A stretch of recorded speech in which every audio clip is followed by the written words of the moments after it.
Hello guys, good afternoon. My name is Maja KE. Yeah. This is Uganda, and as you can see we are here. I don't know if you can see where we at. Yeah, let me show you. Let me show you guys. Yeah. So that is where I am at. So I have my friends here, Mercy Empire, and it's Nasto. Nasto. Yeah. So we are going here. Hello. Hello. How are you? Fine. How are you? Are you comfortable with my camera? No. Yeah. Okay. Yeah. So this is what is this? It's a palace. So you're most welcome, my dear visitors, to Mengo Palace. My name is Nordin, and I'm going to be your guide today. Take around the palace. So feel free to ask questions. If you have a camera, you are free to take pictures as many as you can. Yeah. Yeah. So guys, this is our guide, and I have my friend here, Mercy Empire. Yay. I've come back for my king. Okay. Yeah. So Nasto. Okay. Yeah, we have Nasto here. What's up, guys? My name is Nasto. Today we are here having a tour of Kabaka Empire. It's called Kabaka? Kabaka Mutebi's collection. Kabaka? Mutebi. Yeah. Collection. Let's see over here. His palace, Wow. the torture chamber. Yeah. Kabaka Mutebi's collection. Yeah. So guys, this is the palace here. Yeah. Yeah. Okay. So guys, this is the palace. So you're putting new reeds. You're fencing with the new reeds. Yeah. We're putting new reeds. Oh, you are renovating the place. Yeah, we are fencing it with the new reeds. Okay. So guys, you can see this. It's renovated. It's going to be renovated. Yes. Is that? So we are just doing renovation now. Yeah. Wow. Yeah. So this is the palace. Is it function? Yeah, it's function. I mean, everyday duties like. But basically, when the king is coming, Yes. yeah, they're opening for the Kabaka for some functions. But it's taken to be the official residence. Okay, so my beloved visitors, this is Mengo Palace, and you know that we are being bordered by you, our visitors, Kenya, Yeah. Tanzania, whereby within Uganda is your Uganda kingdom. Yeah, in Uganda, we do have 56 tribes, whereby each tribe has got its own permanent base area. That Uganda kingdom, we are in the central part. When you go in eastern, there is Musoga kingdom. When you go to western, there is Ankola and Toro. When you go to north, there is Langa, Chori, Karamateo. So each and every kingdom, you see that it has got its own permanent space area. Our kingdom, Uganda, has been in the existence for the last 800 years. And in that period of 800 years, Uganda kingdom has been led by 36 kings. And the current king today marks to be the 36th king of Uganda. A title give to a reigning king, we call him Kabaka. And after him passing away, the name changes to Sekabaka.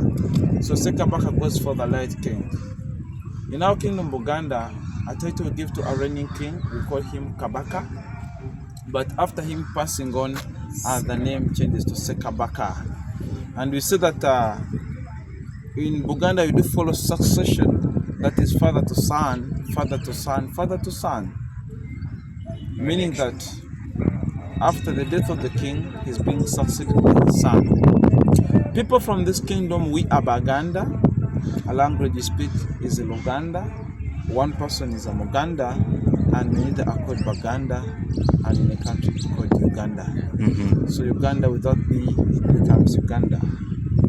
And long time back in our kingdom, every king by then, he was free in establishing his palace. When you go to Wamala tombs, where for Suna II, Pasuri Tombs by Mutesa I, Mengo Palace here by Kabaka Daniel Mwanga, and the current king today established his palace in Banda. So kings have been free in establishing their palaces. So we say that today we, Baganda, we are proud of our kingdom, being the largest, unique, oldest kingdom among other kingdoms. So you are at Mengo Palace, and Mengo simply means the grinding stones, whereby long time back the hill was full of the grinding stones. These were used by our ancestors in grinding herbs and millet by then. So in singular, if it is one, it is known as Lubengo. In plural, they are called Mengo. So mango, yeah. Mango. You know, in our language, mango. Mango is a sweet potato. Sweet potato. Yeah, in in Kenya, our language, yeah, in then Kenya. I won't mango. forget that. Mango is sweet potato in Kenya. Yeah. When you go to Gaddafi Mosque, on the top of the minaret, you are able to view the original 7 hills of Kampala, and Mango Hill is one of the original 7 hills of Kampala. What are the names of these 7? 7 hills. There is Namirembe, Makerere, Nakasero, Kololo, Lubaga, Mengo, and Old Kampala. So 7 hills of Kampala. Would you simplify in those 7 hills what is there in the 7 hills? Why are these So 7? the 7 hills, the original 7 hills, it is that long time back before, you know, when you talk about Kampala originated from Old Kampala. The name from the hill of Impala. That's why you find Gaddafi Mosque on Old Kampala. But Kampala originally, it was originated from Old Kampala, where you see Gaddafi Mosque. That's why it is called Old Kampala, because Kampala started from there. So the name, the Impala, it came from the hill of Impala. So when they were talking about the original 7 hills that make up Kampala, those were the original 7 hills by then. So Okay. one hill we have Paris. Yeah, Mengo, we have Paris. When you go to Old Kampala, there is Gaddafi Mosque. When you go to Lubaga Hill, there is Lubaga Cathedral for the Roman Catholics in Uganda. When you go to Namirembe Hill, there is Namirembe Cathedral. Yeah, when you go to Makerere, that side, I think we're having, and that is Makerere University, one of the most oldest and famous universities we're having in Uganda and even in East Africa. And when you go to Nakasero, there is Nakasero Market, whereby people they go there to buy some commodities. When you go to that side of Kololo, we are having Kololo Airstrip, that side. Lastly, I think they are those. They're the 7 Yeah. hills. So And guys, I know so that- you know, in our culture, in our where I'm from, the mango, it's sweet potatoes. Oh, they are sweet Yeah, potatoes. maybe Nasto can. It's the same, yeah. For us in Mango. Uganda, we call it Lumonde.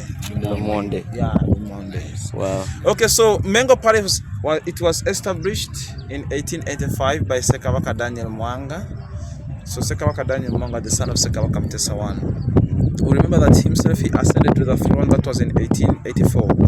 In 1885, we remember him establishing his palace on this hill. So the following year, that was in 1886, our king, he ordered for the digging of the largest man-made lake.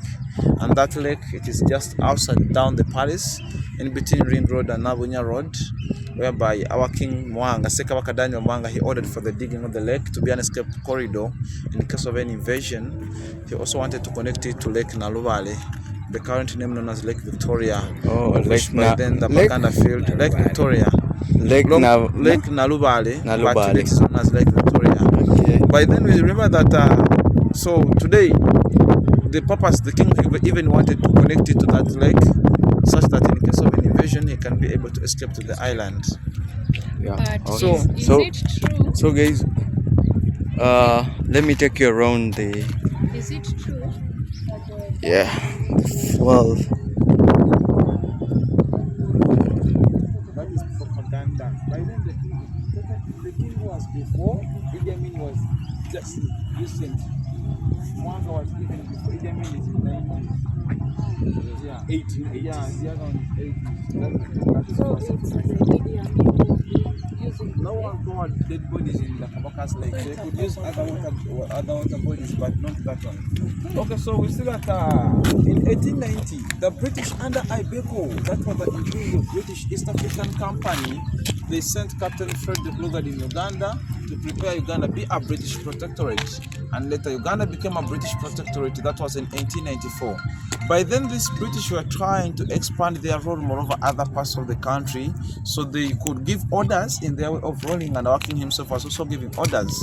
We remember it was in 1897 whereby our king Kabaka Daniel Mwanga, he demanded to know the position of his kingdom in the British, whereby this British, they did answer him. And it's like when you take an example, your father, you are having your own house, an intruder from nowhere comes in your house and start giving orders. So our land was ours, and later the British came and they could give orders, whereas our king was also giving orders. So they collided, and our king declared a war against the British, whereby this war lasted for 2 weeks. He was defeated because by then Baganda people had spears and these British had guns. Our king was defeated and he was captured. That was in 1899, and they exiled him to Seychelles Island. When he was taken to Seychelles Island, he lived there for a short time and he passed away. That was in 1903. So it took a period of 7 years to repatriate back his remains. Today his remains were later brought back home in 1910, and he was taken and buried at the Royal Kasuri Tombs, because they act as burial ground, cemetery, graveyard for our kings. He was succeeded by his son, that was Kabaka Daudi Chwa. Daudi, you can call him King David. Yeah, his father left him when he was 1 year, and since he was young, our king was given 3 agents to raise him, to look after him until the time when he became a Kabaka. One was Zakaria Sengli as his treasurer, Stanislas Mugwanya as his chief judge, and then Sapulo Kagwa as his prime minister. They raised our Kabaka until the time when he became a king. In history, we remember Sekabaka Daudi Chwa. He marks to be the first king of Uganda to go to Europe countries at the age of 17 years. That was in 1913. Because even before in Uganda, it was a taboo for the girls to eat eggs and chicken. It's simply because our ancestors, they thought that whenever a girl eats eggs and chicken, they would become infertile and couldn't be able to produce. But after our king visiting Europe, he saw the girls there, they eat eggs and chicken, they are okay. When he returned back home, he permitted the Baganda girls to eat eggs and chicken. So the following year, that was in 1914, he marks to be the first king of Buganda to have a church marriage at St. Paul Namirembe Cathedral. I remember I told you about Namirembe. So Namirembe Cathedral is for the Anglicans, and our king Sekabaka Daudi Chwa, he was the first Kabaka of Buganda to have a church marriage. After some time, that was in the year of 1922, our king went to England and he visited Buckingham Palace for King George. But after him visiting Buckingham, he came back with a new modern idea of the palace, whereby the local palace of his father was made up of those reeds, elephant grass and trees. But after visiting Buckingham, our king came back and constructed the palace into a modern way, made of bricks and cement, in a period of 11 years. In history, he marks to be the first Kabaka of Buganda to be the first FUFA president. He was the first FUFA president of Uganda. FUFA simply means, that is Federation of Uganda Football Association. Our King Daudi Chwa, he was a real soccer lover. He loved football to an extent that today in Buganda Kingdom, we do have 18 counties. These are what we call a Masaza. We normally have Masaza competition, but it goes back to our king. Oh. It is said that So, King David... let me cut you short. Can you go around the... Is it a palace? It's a palace. Yeah. Can you go around the palace? Move even behind the palace? Yeah. No. Normally start from here. Just to move, of course, in front of the palace. In front of the palace. Yeah, but you cannot go behind. Okay, let's go. Okay, so This way. Yeah. we said that he passed away because of diabetes in 1939, and he was taken and buried at the Royal Kasuri Tombs. He was succeeded by his son, That was Kabaka, Edward, Walugembe, Luangula, Sir George William David Frederick Mutesa II, whereby the Western press could refer to him as King Freddy, from Frederick to King Freddy. But majority of we Baganda and people in Uganda, for us we took the Uganda version, that is Mutesa II. King Freddy was born in 1824. During his childhood, we remember that he attended King's Kojibudo, one of the prestigious schools we are having in Uganda. Later he joined Makerere University, and by then he was doing MVA, that was medical, veterinary and agriculture. Later he completed his studies, that was in Cambridge University, and by then he was doing political science, that was in 1945. After our king, after his studies, he joined the army for the Queen, and he reached to the rank of a grenadier. So he was the only black grenadier among the Queen's soldiers. The time King Freddy came back home, these African countries were trying to struggle to get their independences, whereby our king, he joined them here in Uganda, and Uganda got her independence. That was in 1962. When was your independence? 1963. 1963. 1 year After after ours. After Uganda. Yeah, so our king by then, he was appointed to be the first president of Uganda. That was from 1963 up to 1966. And by then we see that with some time our king had some scandals with his prime minister. By then he was known as Dr. Paul Milton Obote. Obote was from the northern part of Uganda, and he had his party known as UPC. That was Uganda People's Congress, and then Kabaka, it was for our Kabaka.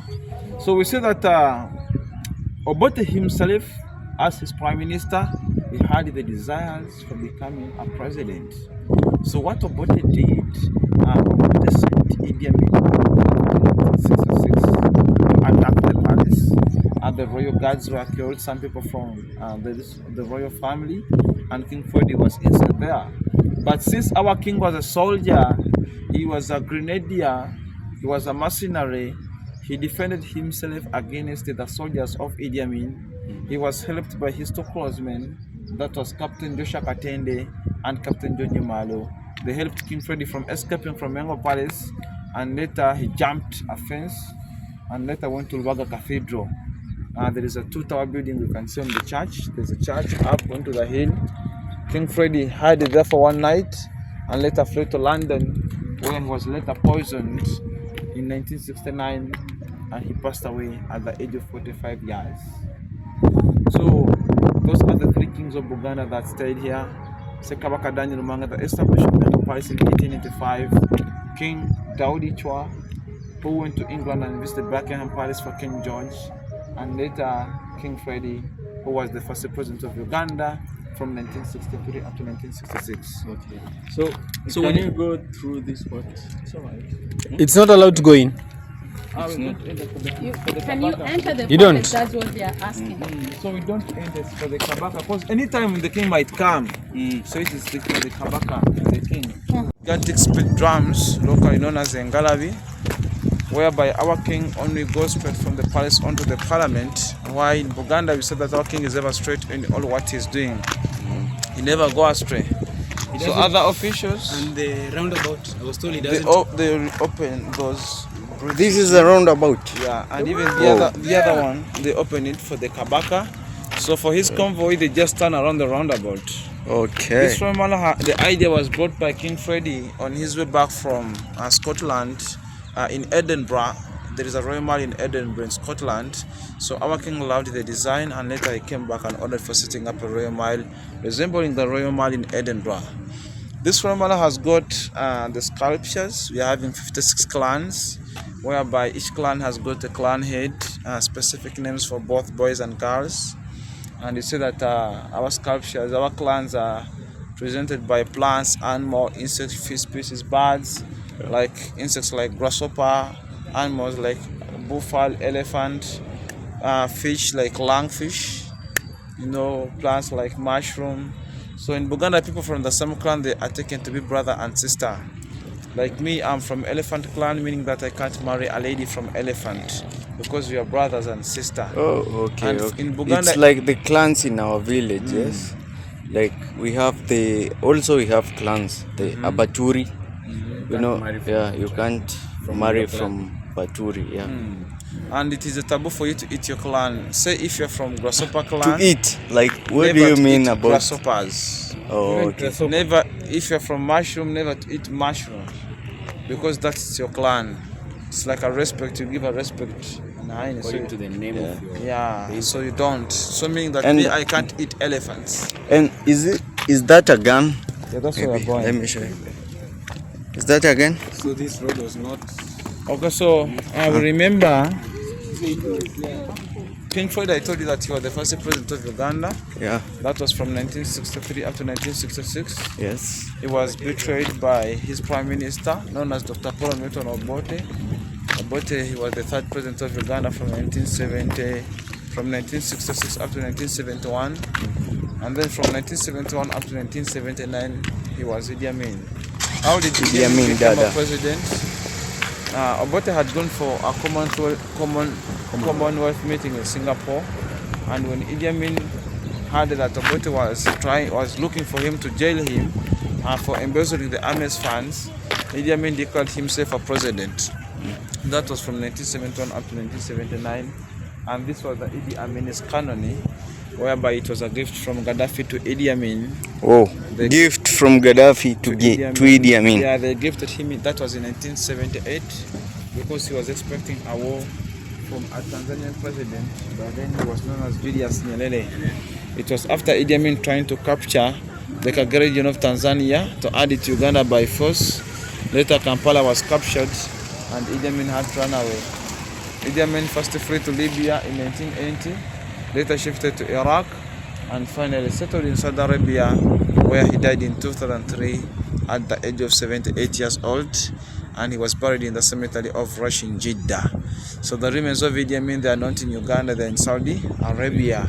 So the purpose of the canony was for Idi Amin to defend himself against Julius Nyerere. Idi Amin, his father was from Kakwa, mother Lokubala. Idi Amin was good in speaking Kiswahili, he was good in rugby, he was good in boxing. In 1950 up to 1960, we remember that Idi Amin, he won a Uganda heavyweight championship in boxing for 10 years, from 1950 up to 1960. Yeah, and what's some of the things that made Idi Amin to be famous? One is Idi Amin chasing away the Indians in Uganda, whereby by giving them 90 days to leave Uganda. Two, Idi Amin, I would remember that he used to call himself a lot of names, like he was the army commander, he was the field marshal, lieutenant, Alhaji, the conqueror of the British Empire, CBE, last king of Scotland, president for life, So himself, in his nature, Idi Amin wasn't a backbencher.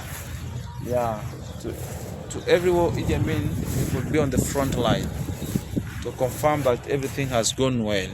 He wasn't a backbencher. So here, these are the King Freddy's car remains. There are three King Freddy's car remains. There are three types of cars, whereby I think you can see different. So, what is the name of this car? The black one is Daimler. Daimler. Three cars here. This is Daimler. See, this one is one, yes? Daimler to the Cadillac. And lastly, the wheels of Rolls Royce. Daimler, Cadillac, Rolls Royce.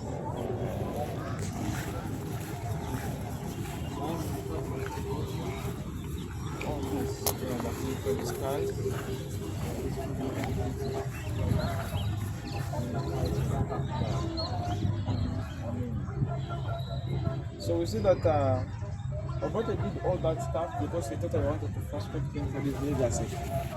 We remember that Obote, when he was a president, he turned this palace into Marire Barracks. So all those buildings you see were constructed by Obote, and it was made to be a military barracks.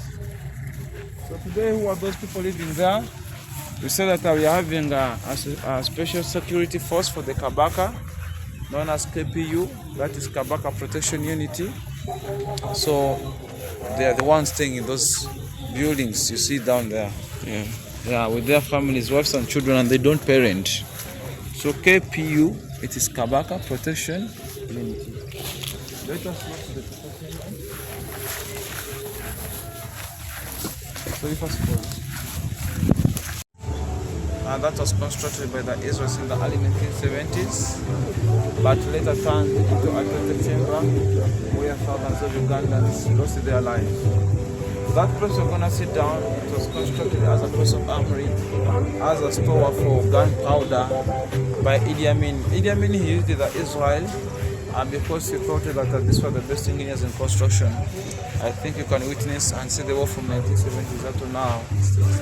Yeah, but when Idi Amin heard that Obote was in Tanzania planning to come back and attack him, he turned that place into a torture chamber. And we see that the torture chamber we're going to see was both used by Idi Amin and Obote. Idi Amin used it from 1970 to up to 1979.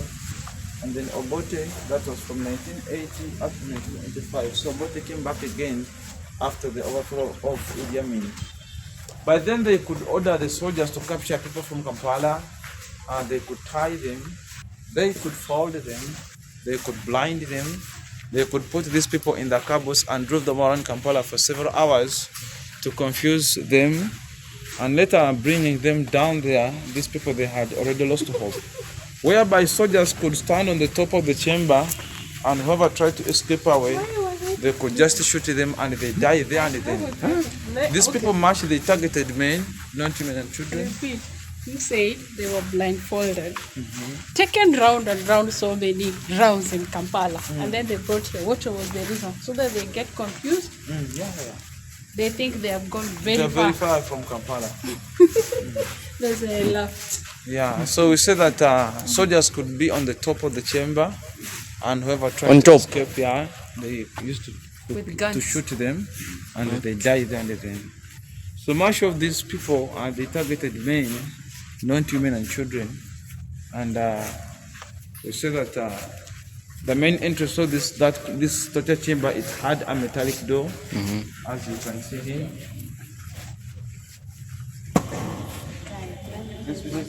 There are people here.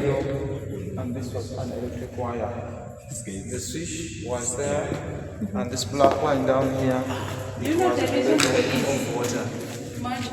Do you know the reason for this wire when the water was there? To electrify people. Like in Prison Break. And sorry, you know when we were here, I was hearing some voices. Yeah, I was like, are there people here? It's our Like I can hear myself. It's an echo. And this is, look at this one. This one is an armored wire, 4-core. It's a very heavy cable. When they put electricity on water like this, for you to survive, man. It comes to check out. So these are 5 cells, whereby in the main entrance of the cells, it had a sliding door, and there was an electric wire that came to the level of water. So a soldier could connect an electric wire, and one could switch on and off. Oh. So that black line. So this place had water. Yes, that's what he said. To the level, where level? This black line, it was the level of water. Here. So this was the level of the truck tire. Yeah, here. Big army vehicles, and they congested all of these people themselves. So these are the cells. They used to provide like 40, 50 per room. What? 40, 50 per room. 40 people. 40 to 50, and these people, they could suffocate. These people, by then, they could die of hunger. There's a writing there. Obote onzisene abana bange there. Forget about that, but the other one. No, the other one there. See. What? Can you zoom it? Obote onzisene. I can see it. But what about Oh, yeah. Obote have killed Obote onsize. children. Not to that, the other one is the original. Obote onzisene abana bange that Obote have killed me. So we come to this other one.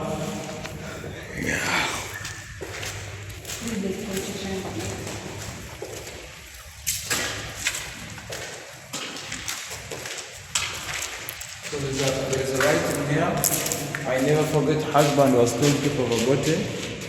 I never forget husband was told people of Obote. She was a lady after the Tiran, she came crying after finding out that the dead body of the husband was once he, and she wrote that I never forget that my husband was killed people of Obote. Yeah, so when we come to the last one, there's something upon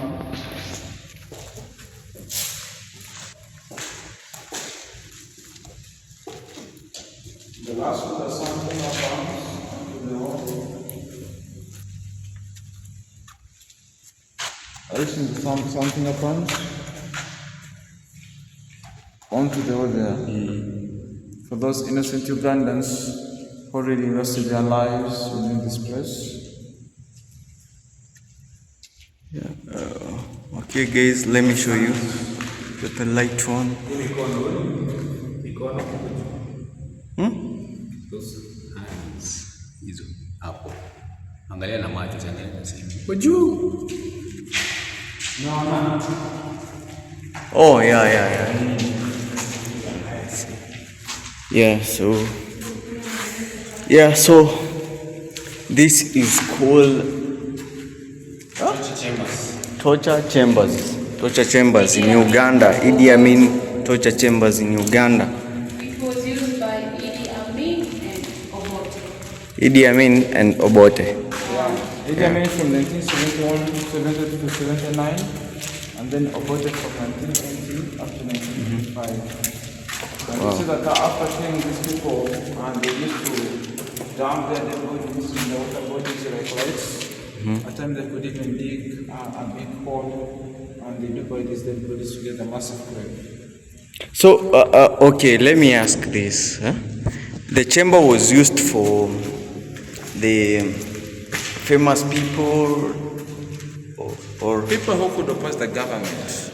oh, if you It oppose doesn't the matter. government. Like anyway, as you know, every government, every country has got its own opposition side. So people who could oppose the government by then, they could bring them down here. Oh. And the reason as to why we came to this place up to date is to show the world, is to be an evidence that both Idi Amin and Obote killed people during their regimes.